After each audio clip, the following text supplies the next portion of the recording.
Live. All right, everybody. Welcome to Gita class. Come a little closer. We're somewhere in the 13th chapter. We're somewhere in the 13th chapter. And, Good. okay, we good? Yeah. All right. So as far as a recap goes, there are 6 topics being discussed in the 13th chapter. So they are, you guys know what they are? Well, I'm going to tell you. Chaitra, which in this context means the body. Chaitragya, which means the knower of the body. And that knower of the body is also Krishna, who knows all bodies. So the knower of the body, the conscious soul, the conscious self. There's 2 conscious selves. There's us, and we know our own body, but we don't quite know everybody else's body the same way we know our own. And then there's Krishna, who through omniscience knows everybody's body, knows everything that's going on in all places and all times. Where's that book? What did you ask me for? Ask for a Gita, sweetheart. So you say that outside. And so, This work? no. And so, you've got Chaitra and Chaitragya, the body and the knower of the body. And then the next 2 terms are Jnanam and Gyayam. Jnanam and Gyayam. So Jnanam refers to knowledge, and Gyayam refers to that which is knowable. Actually, Roddy, I got it here.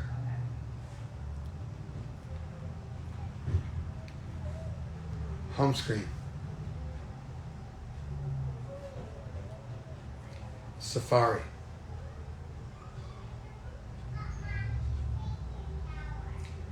Just pulling up some books here.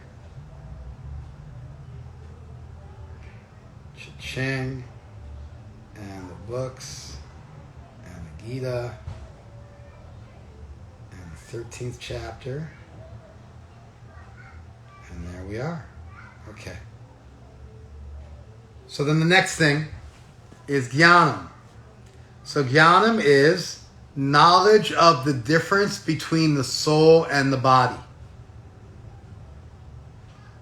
By the way, Ross, Lola, Shay, Gopal Chandra, Carlos, Molly, it sucks not being able to see you guys. It makes me wonder what I'm doing here. All right. Gopal, you got permission to let me look at that lovely photo of you and your family, because I know you might be laying down, but you're also welcome to show your smiling face as well. So Chaitra, place. Chaitragya, the knower of the place. In context, it means the soul and the body. Krishna's also a knower of the body, but he's differentiated from us because Krishna knows everything. Then there's Jnana. Jnana, simply put, is to know the difference between the soul and the body. More intricately, Jnana refers not just to knowledge, but it also refers to the process by which you acquire knowledge. So, in general, we think of knowledge as being this kind of passive thing. You can read about something and know all about it without necessarily letting it transform you. But when we're talking about spiritual knowledge, the way knowledge is conceived of, really in the ancient world, knowledge is liberating. Know the truth, for it shall set you free. And so knowledge is liberating. Knowledge is invigorating. Knowledge changes the world in which you live. It changes the ground upon which you stand and enables you to see further than you could otherwise, see possibilities where you couldn't otherwise. There's a saying in the moral philosophy of ancient India. Vidya dadati vinayam. That knowledge gives transformative. Knowledge is transformative. It's not just something passive that you possess, that you acquire, but it's something that you have to purify yourself to be able to hold. You have to prepare your cup to receive that knowledge. And once you receive knowledge, it then transforms the world in which you live, and it changes you. So there's both a preparatory aspect to knowledge, where you become worthy of knowledge, you become prepared for knowledge, you become a vessel that can hold information. This is a lot of times why I'll start over class a couple times, because people are just not paying attention. And I can see it, that you guys don't have the bandwidth to wrap your heads around what's going on. And so I'm saying stuff, but I can see it's going in one ear and out the other. It's also sometimes why I'll stop in the middle of giving class if I can't pay attention because there's too much stuff going on. Give me 1 second. Hey, Rakta! Rakta! Rakta! Yo! Rakta! Hey man, I'm giving class. Close the door. Shut up. My son.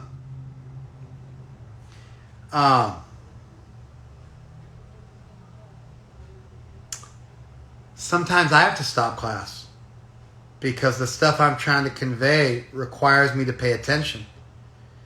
And if you're doing surgery or something like that, if you're discussing something intricate and there's a million things going on around you, it's not always possible to give things the attention they deserve. We have to prepare ourselves to receive knowledge. So, I mean, it's cool if Kumi wants to eat, looked like vegan pizza or something like that. I don't know what her and JC had going on, but it looked fun. It's cool if you want to do that. But, and you know, we got to walk and chew gum and figure it out. And I'd rather have you guys here than not have you guys here. So if eating dinner is what it is, and that's what it is. But we should approach studying something sacred like a text with the receptivity and the focus that it deserves. And so there's a preparatory aspect to knowledge that is absolutely required. And I try, as much as possible to just sally forth and not let it get to me. But at a certain point, if I feel myself unable to pay attention while I'm teaching, I'll just stop and start all over again. Or tell people to shush or manicure the space, close doors, open windows, get a glass of water, take a moment, breathe, focus. And if I sense my audience has the same problem, then I'll restart again. Sometimes even change my whole class because I realize people don't have the bandwidth to follow maybe what I want to talk about. And then what's the point in talking about if they can't follow it? What's the service? The service is to help people learn something. So we should understand that there's a preparatory aspect to knowledge. And additionally, there's a transformative aspect to knowledge. That when you receive knowledge, it changes you.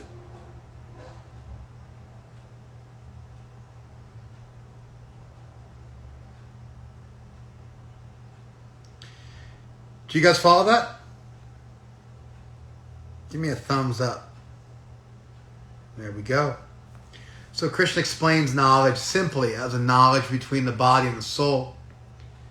But then he goes into more depth and he explains a process by which you prepare yourself for knowledge and by which knowledge transforms you.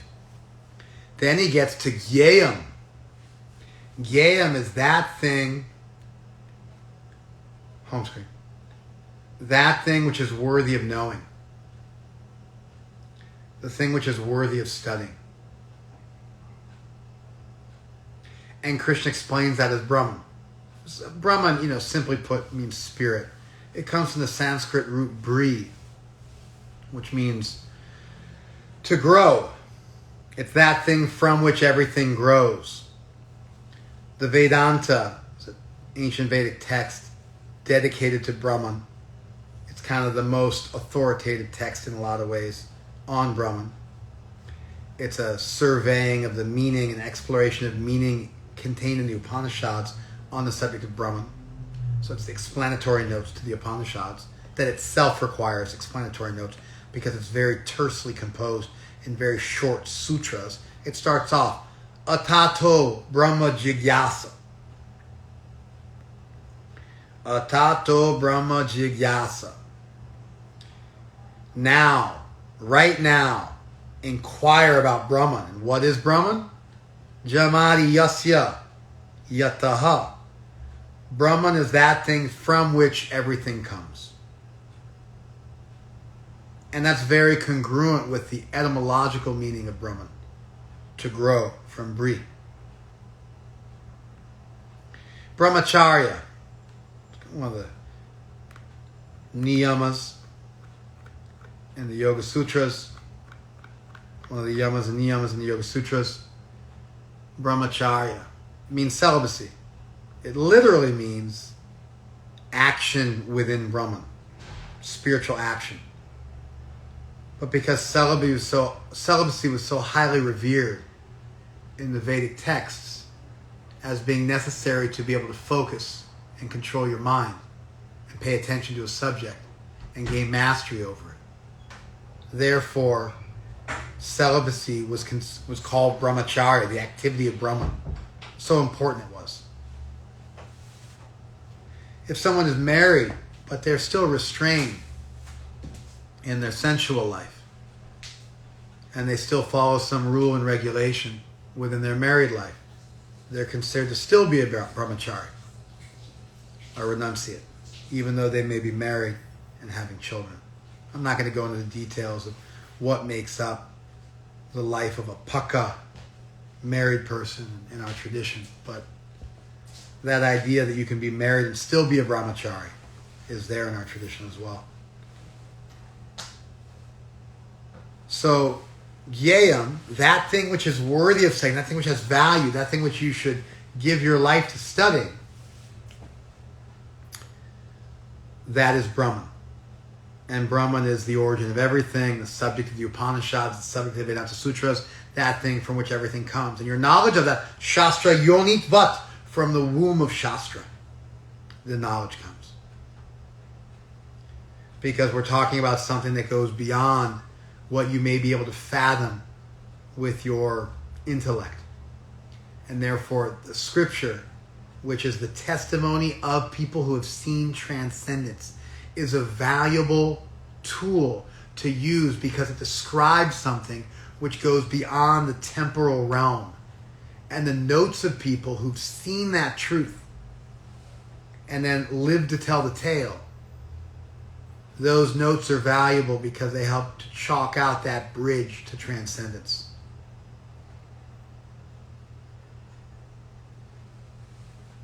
So that's where we are in the chapter. Chaitra Gya in two flavors. The place, the knower of the place, the body and the soul. And those two flavors are God, the knower of everything, and us, the knower just of our own bodies, and then analogously, the knower of other things. And then we have Jnanam and Gyayam, the next pair. What is knowledge? Knowledge of the difference between the body and the soul, but also how to prepare yourself for knowledge and how knowledge transforms you. And then Gyayam, what's worthy of being devoted to? Hey, plug me in, babe. What's worthy of being devoted to? And what's worthy of being devoted to is Brahman. And Brahman is spirit, God, the supreme, the origin of everything. And that Brahman is both transcendent and immanent. We dealt with that last class. We went through and troubleshot some verses. I don't want to go into them in detail. But we troubleshot the immanent and transcendent aspects. Because if Brahman's the source of everything, then everything here has a connection to Brahman. This is why something like an eternal hell, completely devoid of God, would be an impossibility. Because how could anything exist completely unconnected from divinity? Because divinity is its very source. And so divinity is present everywhere, but it's also aloof from and beyond the comings and goings of this world. Things don't remain in this world. They're temporary. They erode. And so Brahman is different from this world in that it's static and absolute and eternal and stable. It's not subject to things like entropy. And so, I mean, that's theology, is how to explain. It's like if you're an atheist, then the big problem for you is the problem of consciousness. Why are we conscious? There's no reason why we have to be conscious.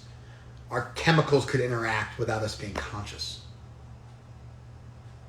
You can't take the known laws of physics and then show that consciousness is necessary. In other cases of emergence, you can show that given the initial first causes, what we call first causes, then it would have to happen that the result would be there. Even if the result is synergistically more than the first causes. But in consciousness, there's just absolutely no way you could look at the first cause of the universe and derive that consciousness would ensue. It's a real red herring. The hard problem of consciousness within philosophy of mind. Why we are conscious at all. Why there's this movie playing in our heads at all times, filled with colors, taste, sight, sound, smell, and love and emotion and memory and experience. Why isn't it just that all the chemicals are just bouncing off of each other? Governed by physical laws. Why is there a ghost in the machine in the form of subjective awareness? That is really the most basic feature of our existence. Why is that the case? That's the problem for atheists. Problem for theists, because we start with God. So the problem we have is, how did the material world come from God? How did matter come from spirit? The atheist has to explain how spirit came from matter, or they would admit to spirit, so they would have to say how consciousness came from matter. Our problem is, how did matter come from spirit? And the ability of a philosopher to explain how they got from their starting point, whatever they choose that starting point to be, whether it's spirit or matter, how they then derive the rest of the world in a compelling and reasonable way, that makes for a successful philosopher.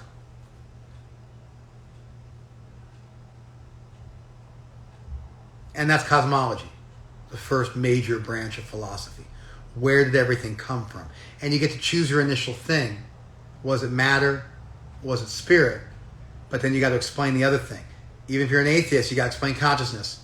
And even if you're like the biggest theist in the world, you have to explain how we got here in this world. With birth, death, old age, and disease, in a body that decays, in a world which is temporary, etc., etc. So there's a very small attempt made, and we discussed this, like I said last week, to explain the transcendent and immanent aspects of divinity and show how they work together coherently. And that's a really important thing to do for any theologian, in any tradition, at any time. Okay. Home screen.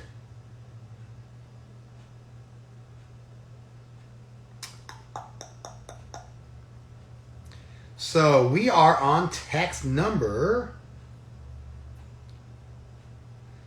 16. The supreme truth exists both internally and externally, in the moving and the non-moving.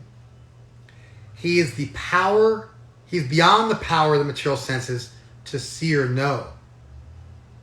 Although far, far away, he's also near to all. This is like a really... Uh-oh, I lost everybody. I did something weird with my screen. There you are. Okay. Can you guys still see me? Y'all ran away for a second.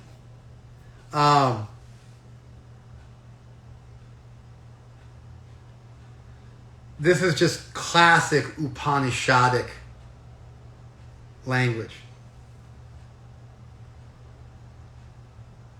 And so, yeah, it's just classic statements from the Upanishads. That Brahman is Bahi Antacha. It's outside and inside. Bhutanam. It's outside and inside of all beings. Acharam charam evacha. Both moving and non-moving. That's a fancy way of saying plants and animals. It's just another way of taxonomizing life. Moving and non-moving things. It could also be matter, it could also be living things and dead things. It could be trees and animals. It could be dull matter and then life. But it's a Vedic way of describing everything which exists. Acharam, charam, eva, cha. Both non-moving and moving. So Brahman is everywhere in all things and also beyond all things. Sukshmatvat, on account of being sukshma or subtle. It's avigyayam. It's funny. Brahman is gyayam, and then Brahman is defined as being avigyayam. Avigyayam means it cannot be known, and gyaya means it's worthy of being known, or it's knowable. And so in the description of what is knowable, it's said that it cannot be known. Sukshmatvat. From it being so subtle and all-pervasive and invisible and permeating everything. So that's Rod? Upper left-hand side. Thank you.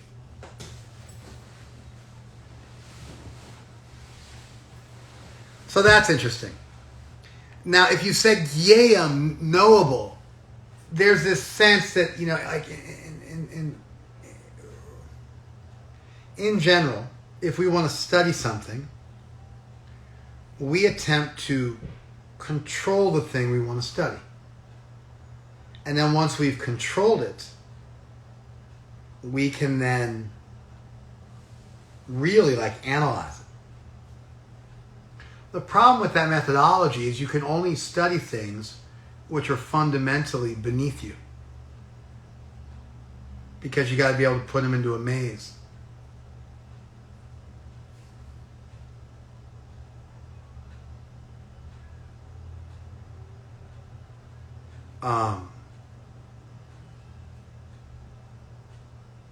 Hey, CJ. CJ. Hey, buddy. There you go. You're giving me I feel like I'm on the merry-go-round with you.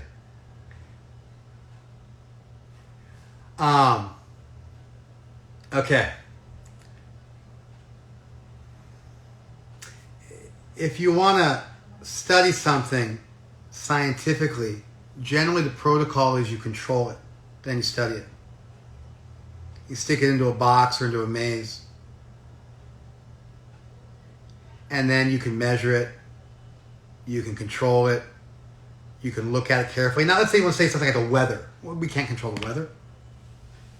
But there is this idea that we fundamentally can understand the weather because it is comprised of small, relatively simple physical laws and first causes. And if we understand all those physical causes, we can understand how the weather evolves from those physical causes. Although we may not be able to control the weather, we can at least control the weather from the point of view of we can wrap our heads around everything which is comprised in making it occur. And therefore we can make meaningful measurements of it, and we can extrapolate from it, and we can predict it, and there's predictive value, and there's the ability to measure it, and that's based on the idea that we have the ability to fathom all the factors which go into the weather being created.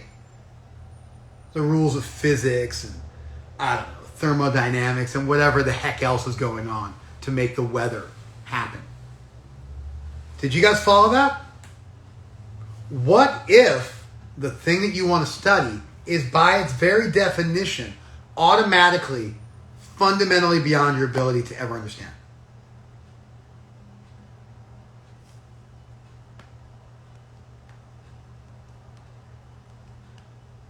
And I think God is a reasonable candidate for being something which hypothetically would be fundamentally beyond your ability to understand, at least in toto, the way we can understand the weather.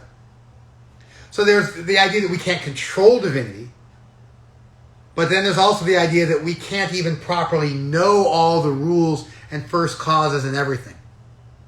That doesn't mean you can't know anything, but it does mean that if you're talking about an omnipotent being, an omniscient being, the very word omni in that equation means it's fundamentally beyond your ability to fully fathom.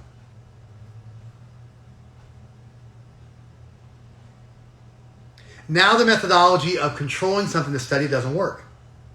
And that's why in a bhakti tradition, we cry out to and pray and ask for help. Collectively in kirtan and individually in japa, and we make it a point of what's the word I want to say? It's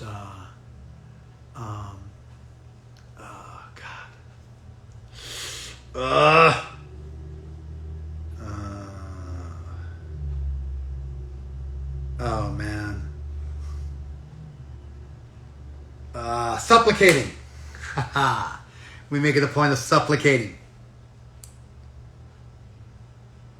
and begging for help and bending the knee and taking a humble position. Just like if you wanted to, hang out with President Biden, there might be a few things you could do. You could invade this country, conquer the U.S., kill everybody, take over the White House, and then force Biden to give you an audience. I guess that's theoretically possible. It doesn't have a high likelihood of success. Definitely would be my first go-to. Home screen. But the much more likely way to meet somebody very powerful, like the president, would be to distinguish yourself and make the president want to meet you. And then that meeting would happen. It's a poor analogy, but all analogies when I'm talking about a singularity are going to be poor because I'm talking about something there's only one of, namely God, and I'm comparing it to something that there's many of, namely presidents. But it does convey the idea that sometimes power and control isn't the way to get somewhere when you're dealing with somebody more powerful and more brilliant and more everything than you are. So, yayam, that which is knowable, it means that which is worth knowing, that which is worth pursuing, that which is worth dedicating oneself to, that which is worth devoting oneself to. It does not mean that thing which is controllable. Therefore, Krishna considers it to be perfectly fine to speak in purposefully enigmatic and contradictory language, creating a paradox by saying, Yayam is avigyayam. That thing which is worthy of knowing or knowable is beyond your ability to know. Did you guys follow this? I look like I lost all you guys. I'm getting worried. Home screen. I'm trying to explain how in the definition of that which is yayam, which is knowable, Krishna does the weird thing of saying it's unknowable. It's a straight contradiction. And then I'm modifying that understanding so as to make it reconcilable. It's knowable in the sense it's worth knowing, and by grace it can be known, and by blessing it can be known. Krishna's naughty. All right, Carlos. I'm digging it. Yeah, you got what I'm trying to say. And so, Krishna's worth knowing. He's potentially knowable, but not by the standard methodology you use to know things, because he's too big. Even something like the weather. And therefore, there's a different protocol that's required. And when the Upanishads say that thing which is worth knowing, that thing which is knowable is beyond knowing, they're trying to get you to make that shift to becoming receptive, to becoming prayerful, to becoming devout, to becoming supplicant, to becoming devoted.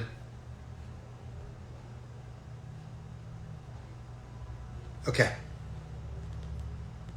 And then home screen.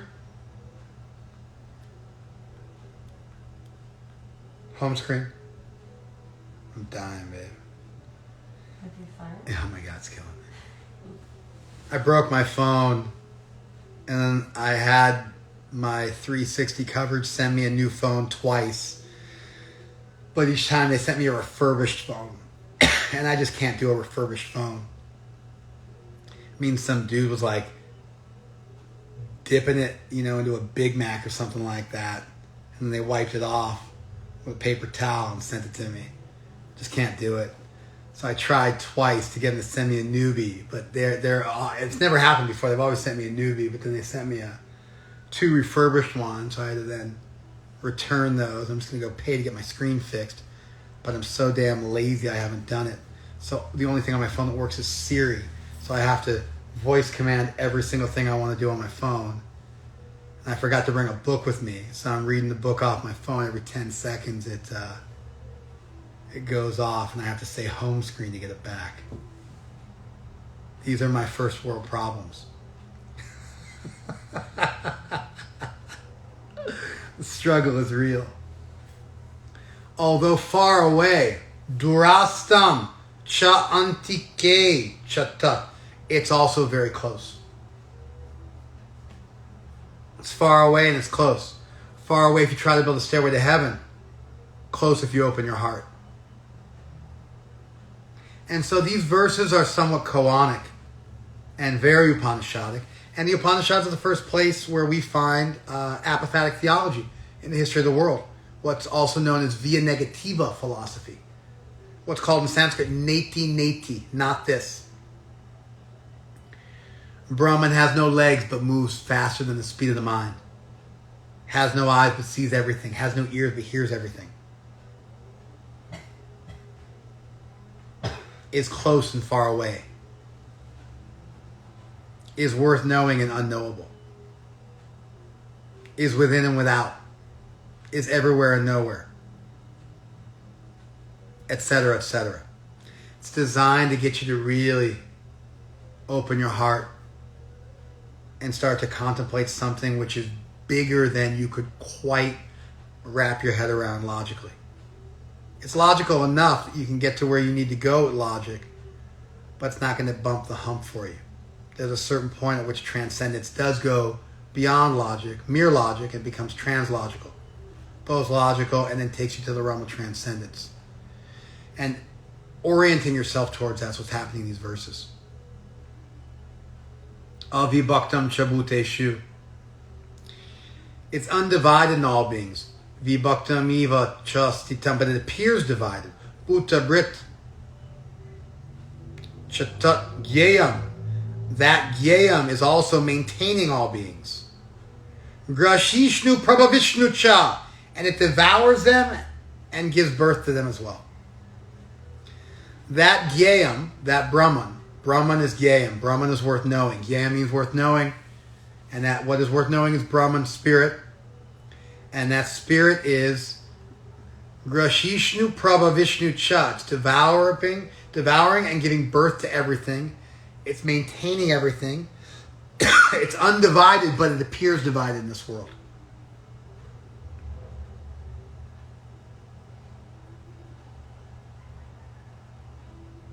Although the super soul appears to be divided, he's never divided. He's situated as one. Although he's the maintainer of every living it's to be understood that he devours and develops all. He's a source of the light. He's a source of light in all luminous objects. It's very beautiful. As a meditation on Brahman, he's the source of light in all luminous objects. Beyond the darkness of matter, unmanifested. He's knowledge, the object of knowledge, and the goal of knowledge. He's situated in everyone's heart. These are like, now we're in like full-blown prayers. It's like a beautiful prayer. Now you might wonder, why is Krishna referring to himself in the third person? Well, I might say, to a student, I might say, hey, I'm your teacher, and your teacher has your best interest at heart. And so you should carefully consider when your teacher tells you something. Sometimes, if you're saying something which you don't feel comfortable saying, listen to me, because I have your best interest at heart, you might speak in the third person. Gives you a little bit of distance. Additionally, if I'm trying to convey that it's my post that grants me some authority, listen to your father. It's not just listen to me. It's listen to your father, based on the idea that children should always listen to their father. And I'm your father, so you should listen to your father. Sometimes you speak about yourself in the third person like this. When a police officer tells you to do something, you have to do it. As opposed to, you must obey me. And so Krishna speaks of himself in the third person. And he says that, home screen.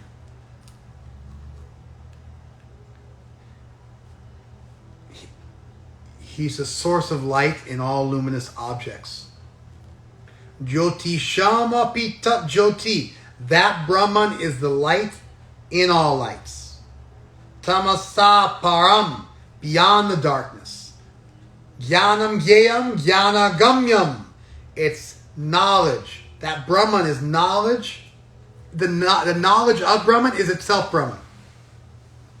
It's knowable, and it's the ultimate goal of knowledge. Meaning that once you know that thing which is to be known, it then takes you to Jnana Gamya, the goal of knowledge, liberation. And so that Brahman is both liberation, the method of liberation, and the way to get to that method of liberation. I guess you would say it's both the way, the object, and the result. It's the way, jnana, it's the object, what is knowable, and it's the result, gamya. It's very kind of like, it's beautiful and meditational actually. Home screen. He's situated in everyone's heart. Hridi sarvasya vishkitam. Thus, the field of activities, kshetra, the body, knowledge, jnana, the knowable, gyayam, have been summarily described by me, and also the knower of the field. Only my devotees can understand this thoroughly and thus attain my nature. That's a beautiful one. Here Krishna identifies that the devotee is especially endowed with the ability to understand these points, indicating that that's the way you approach something which is fundamentally unknowable, is through bhakti. Mad bhakta etat vigyaya. By knowing this, my devotee, mad bhavaya, upapadite, he approaches my state of being. He becomes transcendental. He approaches at that transcendental stage where we can stand with God, walk with God, walk on the face of the sun, touch the infinite, embrace the eternal, go beyond the limitations of our own mind and senses, and have a graceful and gracious experience of divinity through bhakti. Because even if you are limited, if you are connected with an unlimited being, part of that unlimitedness of that unlimited being is that unlimited being could grant you. Part of the omnipotence of an omnipotent being is that omnipotent being could grant you the ability to see that which is beyond your ability in and of yourself, because that's the very meaning of omnipotence.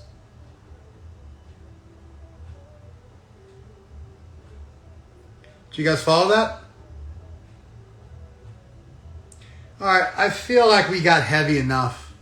I mean, the next two are Purusha and Prakriti, but I don't feel like doing them because that was pretty heady stuff. I mean, I'm like, my cup's full. I feel like we covered enough information. They were weighty verses. They were Upanishadic verses. I don't want to lose too much. I felt like there was some magic there, and that's enough. You guys want to give some feedback or comments?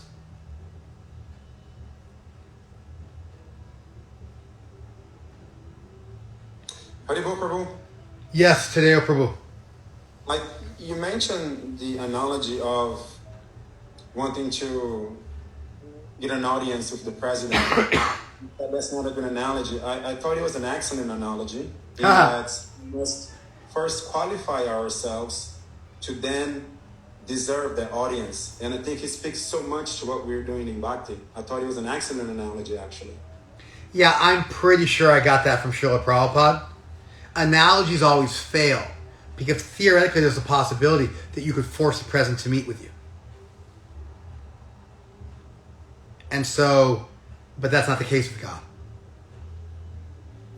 And so, when you're discussing a singularity, then any analogy you make towards that singularity is going to have some critical defects. And that's the one here.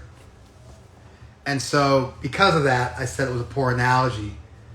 But analogies are supposed to be imperfect because they're designed to bring you, they're designed to compare something that's easy for you to understand to something which is not easy for you to understand. And so they're never supposed to have all the points in common, otherwise it would be the exact thing you're describing, as opposed to an analogy which helps you to jump to the thing you're describing. So I use the analogy all the time, but I'm always imagining there's a hater in the audience, like Madhuri or something like that, who's going to say, well, that's not a perfect analogy. So I usually just anticipate that and then in some sort of display of faux humility, troubleshoot it so that people don't get bent out of shape. And so it's a didactic tool I use. I give the analogy and I acknowledge that analogies are limited and, I'm a little humble about it. And then the result is that people don't get, they don't get rubbed the wrong way and feel like they got to call me out on it and waste a bunch of my time. But then I get, one of my fans, like your good self, and you're like telling me I did a good job. I mean, I think it's a good analogy. I stole it shamelessly. That's what parampara is. We get to steal things from our gurus and represent them. And that's our pride and joy. We don't have to reinvent the wheel or pretend like we did all on our own. We stand on the shoulders of giants, give them credit, appreciate them, see they got it right a long time ago, and it's perfect to begin with, so then to fix it. And so we borrow those analogies and those ideas, we represent them. And so, yeah. Anyway, that's a little feedback. You gonna give me some more? Who's got some more feedback for me?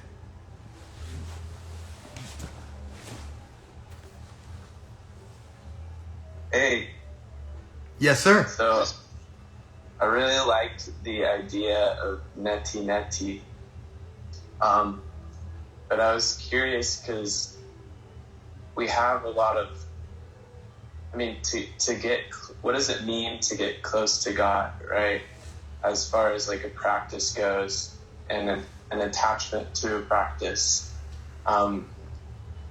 When it is said that there is no way. I mean, I don't know what that means. I don't know what there is no way means. I mean, it sounds, for sure, there is no way sounds cool, like on a Cracker Jack box. But, like, if we're going to have or what I mean, like, not this, not that. Like, it's not this way, it's not that way. I got you. Now I've understood. I thought you were pulling some neo-Buddhist kind of mumbo-jumbo, and I was like, oh, God, he's killing me. Okay, now I understand what you're saying. So, Thomas Aquinas said you cannot say what God is, you can only say what God is not. philosophers have for a long time liked the idea of describing what God is not. Because when we use human speech, we are describing things in this world. Human speech starts to get tricky when we begin describing far out concepts like love and loyalty and faith. It's like on the outer edges. You know, water and sand, those can be very easily described through symbolic language. But these more ineffable qualities that have a je ne sais quoi, some kind of I cannot quite say about them, human speech has a difficult time describing those. What to speak of transcendence, which isn't just je ne sais quoi, it's actually on the other side. You get it now, right? So therefore, philosophers have for a long time liked to say what God is not, and they like to describe God via negativa, through apophatic theology, which is another way of saying the same thing, or through neti, not this, not this. The oldest instance of this type of theology in the world literature is the Upanishads. And Krishna is giving us a little tiny bit of the Upanishads right now. And so therefore this language is abounding and it's purposefully confusing, and it's exactly like what you just said. Like, if there is no way and all we can do is say what you don't do, then what can you do? So I'm with you 1,000%, and that's exactly the conundrum that Krishna was trying to create, and that's exactly the kind of problematization that Krishna was trying to create. So you are 100% on point. Now, if you guys are still playing, we got the bonus round. So, if everything came from God, you could argue, you know this argument, Tadeo? You've always lead to... No, I'm talking to Tadeo. You could argue, and Tadeo, you've heard this argument, but you must not have remembered it. Let's see if you can remember it now. Here you go. If everything came from God, then so did language. And it's a misunderstanding to think that human beings invented language. And in fact, when you describe material things like sand and water, that's when language becomes merely symbolic. And it's completely distinct from the thing it describes. Through semiotics. However, when you describe God through language, you're actually reconnecting language with its original source, and that description of divinity through the use of language actually does convey divinity, because you restore language to its original purpose. Because if everything came from God, language also came from God, and now we can reverse it. And it's not you can describe things here, but there's a je ne sais quoi. There's everything material is at the outer edges. But the thing which language was designed to describe is divinity. And when you do that, you find that language can actually convey something transcendent, because everything ultimately has some connection to transcendence, and it's only out of illusion that we don't see that, and we see things as being disconnected from divinity. And when you see the world properly, you'll see that Krishna is always helping you. And devotees experience. Let me keep going. Just let me stay on my soapbox for a couple more minutes. And so devotees experience this. Spirituals experience this regularly. That through the deepest, darkest, most difficult times of their life, that Krishna's there, embracing them, holding them close, drawing them near. It's a real thing. They talk about it with each other, like two expert scientists talking about, a project they're working on, like two expert mathematicians discovering some incredible equation that they both have the ability to understand, and they can actually cognize it, and they can even talk about it. But you have to qualify yourself to be able to appreciate that proof. From another angle of vision, Krishna actually introduces at the last verse we just touched. He said, Mad Bhakta Eta Vigyaya. My devotee is able to understand me. Because through the power of devotion, the unknowable can become known, the unseeable can become seen. Because through the power of grace, the power of bhakti, God makes himself known to you. And now if an omnipotent, omnibenevolent being decides to inject himself into your life, then all of your inadequacies and inabilities no longer factor into the equation. So Krishna actually manages to just like very clearly explain the solution to the problem in really like clean terms. And we can also look at it in this like sort of like jujitsu it, and we kind of like flip the whole thing upside down and look at language and everything through a different lens. So those are two responses to what you said, which I think have value. I gave you the more complex one initially, but the simple one at the end works just as well. And they're both beautiful actually. And they're congruent. They're not mutually exclusive in any way, shape, or form. And I'm feeling all inspired, CJ. That was a great question. I feel really inspired by your question. You know that Hallmark card? That cheesy story? I believe it's from the 60s. You know the one? I was walking, and every time I looked down, I saw two sets of footprints. But then, my Lord, in my most difficult moment, I looked down, there was only one set of footprints. You abandoned me. And the Lord responds, I didn't abandon you. You couldn't walk. I picked you up. I carried you. Those are my footprints. And so that availability of Krishna, that presence of Krishna, that Krishna being so present in your life, he's more real than you and me, is experienceable through grace. Because God is actually everywhere. He's holding you in the palm of his hand even now. And what we're really curing is our blindness and our inability to see that which is all around us. And spiritual life is therapeutic and prophylactic and purifying and regenerative and revitalizing to the reality which is already existing. Thank you. Thank you, man. Made my night. Great question. I think we're done. All the best.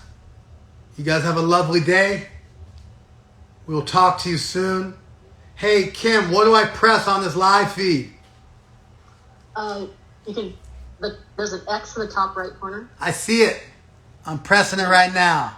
And then N. Adios, IGTV. I see N. I press N? Yep. And then